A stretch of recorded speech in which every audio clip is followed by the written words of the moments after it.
ام المومنین حضرت عائشہ صدیقہ رضی اللہ تعالی عنہا سے مروی ہے کہ نبی صلی اللہ علیہ وآلہ وسلم 9 رکعتوں پر وتر بناتے اور پھر بیٹھ کر 2 رکعتیں پڑھتے تھے۔ جب وہ کمزور ہو گئے تو 7 رکعتوں پر وتر بناتے اور بیٹھ کر 2 رکعتیں پڑھ لیتے تھے۔ حضرت زرارہ رضی اللہ تعالی عنہ سے روایت ہے کہ حضرت سعد بن ہشام بن عامر رضی اللہ تعالی عنہ حضرت عائشہ رضی اللہ تعالی عنہا کی خدمت میں حاضر ہوئے۔ پھر راوی نے پوری حدیث ذکر کی اور کہا کہ نبی صلی اللہ علیہ وآلہ وسلم 9 رکعت نماز پڑھتے، ان رکعتوں میں نہ بیٹھتے سوائے 8ویں رکعت کے بعد، اور اللہ تعالیٰ کو یاد کرتے اور اس کی حمد کرتے اور اس سے دعا مانگتے۔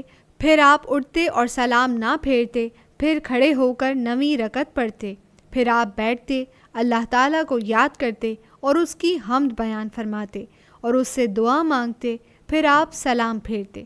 سلام پھیرنا ہمیں سنا دیتے، پھر آپ سلام پھیرنے کے بعد بیٹھے بیٹھے 2 رکعت نماز پڑھتے۔ مسند احمد حدیث نمبر 24225۔